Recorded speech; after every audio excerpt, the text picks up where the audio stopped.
Tingnan nyo to guys, grabe talaga tong Salad Master na cooking tools. Nakaka-amaze talaga guys, grabe. Ito guys, gagawa pala kami ng salad. Ayan. Mga fresh fruit po yung gagamitin natin at saka fresh vegetables.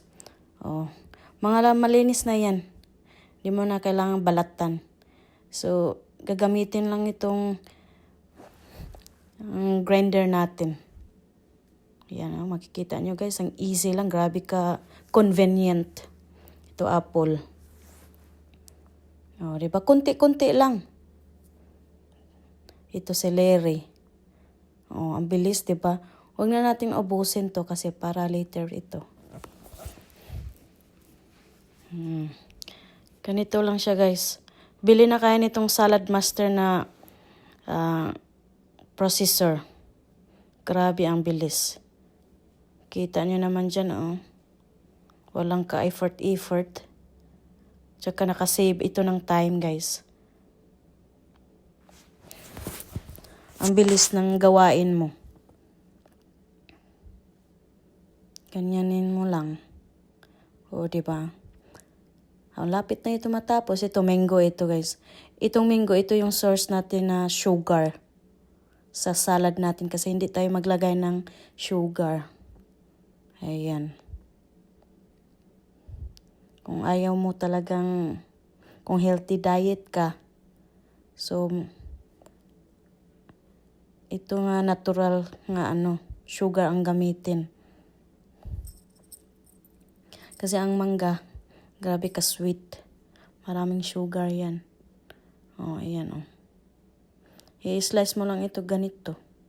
Para easy mo na ilagay sa machine.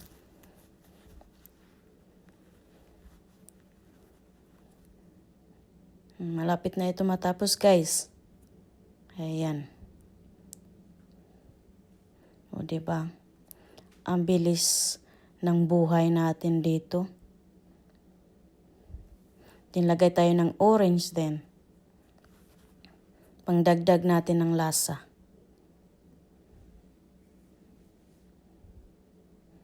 Grabe ang high-tech natin. Ito na itsura guys. O, tapos na. Salad natin.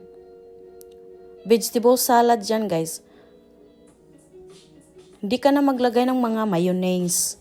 Wag na. Dami-dami lang yung sodium. O, diba? O, ang sarap tingnan. So, ngayon, gawa tayo ng cake. So, apple muna i-slice natin. Ganito pag slice sa apple, gamit lang yung processor natin na Salad Master. Ayan. So, lagyan natin ng carrots din. Ito yung carrots na flavor natin sa cake. Oh, may zucchini. Ayan. Kunti lang guys. Huwag na damihan. O, lagyan natin ng cabbage.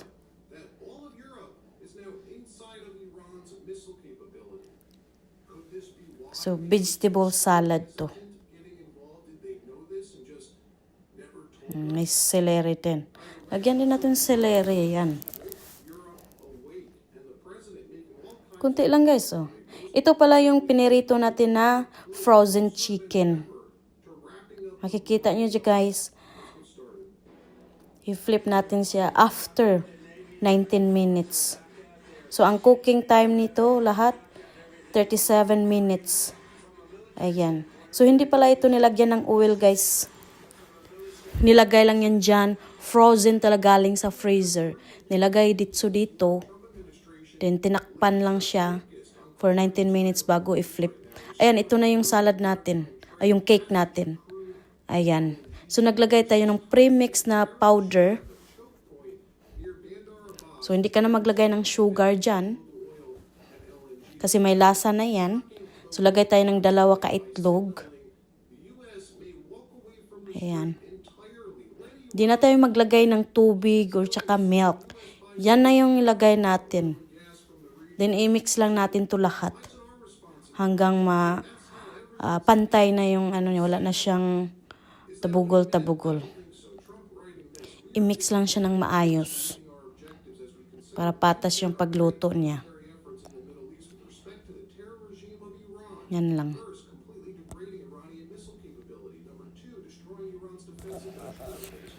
Yun yung mga ingredients natin ng cake.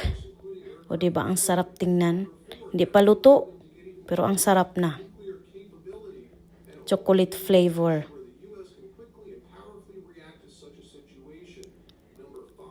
Magbili na kayo nito, Salad Master. Cooking tools. Grabe ka convenient. Kung ikaw busy ka sa buhay mo, gusto mong nagmamadali, walang problema. So ito guys, ilalagay natin tong ginamix natin na powder. Cake powder, ayan. Sa top ng apple na ginaslice natin kanina. Ayan. Gamit natin yung Salad Master na casserole. O diba, kita nyo dyan. Oh. I-spread lang dyan sa top ng apple.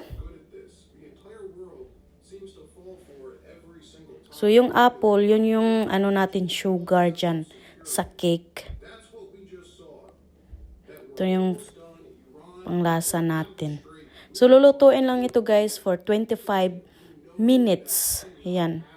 Din ito, magluto na naman tayo ng pansit. O, diba?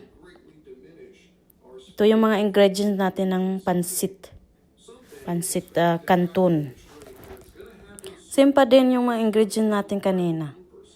Ayan. Ito, maglagay tayo ng garlic. Huwag mo na balatan yung garlic, guys. Kasi yung Salad Master na yung magbalat ng garlic. O, diba? Napa-easy na yung buhay mo. Maglagay mo lang dyan.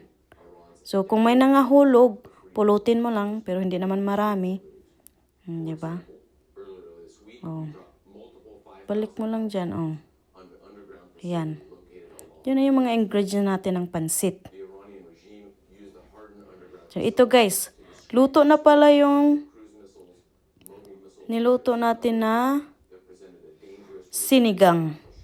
Makikita nyo dyan guys. Sinigang po yan guys. Sinigang na shrimp. So, nakita nyo dyan guys, walang sabaw, diba? Kasi hindi tayo naglagay ng tubig. Ayan. So, naglagay tayo ng onions, garlic, and ginger, at saka tomato. Then, cabbage, then shrimp.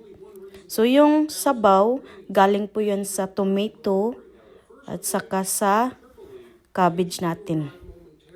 So, naglagay tayo ng sinigang powder. Yan ang yung tsura, guys. Diba? Ang sarap niya tingnan. Luto na po yan guys. At saka yung cabbage natin, hindi nasisira. Hindi na overcook. So makikita nyo ito. Ayan. So titikman natin. So ito guys, ito na yung chicken natin na nilagay dito sa kawali. Gamit yung Salad Master na kawali, skillet. O diba? Hindi tayo naglagay ng oil dyan guys. At saka makikita nyo guys, hindi siya dumikit kasi non-stick siya. Tapos hindi tayo naglagay ng oil dyan. Galing yan sa freezer, na frozen pa yung chicken. So luto na yan after 37 minutes. Oh, ayan. Gamit dito, galing yan sa chicken natin niluto, gamit dyan. Gagamitin natin tong pagluto ng pansit natin. Kasi yung pansit natin, vegetable pansit. So, ilagay lang natin yung garlic natin dyan. Onions. Then, lagay tayo ng bihon. Diba? Then, lagyan natin ng konting pansit canton. Ayan.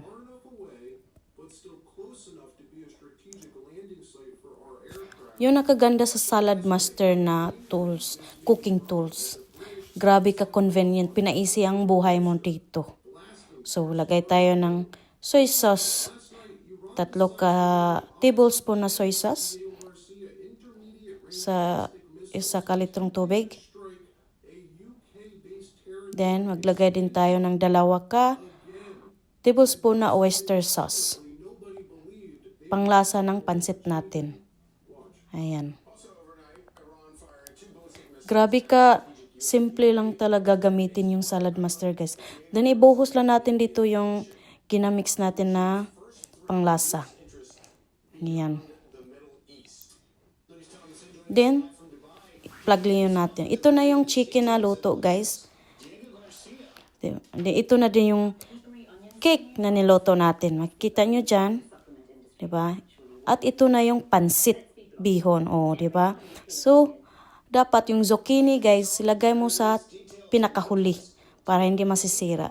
Hindi siya ma-overcook. Pero makikita mo dito, guys, yung mga cabbage dyan at saka yung carrots, hindi siya nag-overcook. Diba? Ang sarap ng pansit, oh.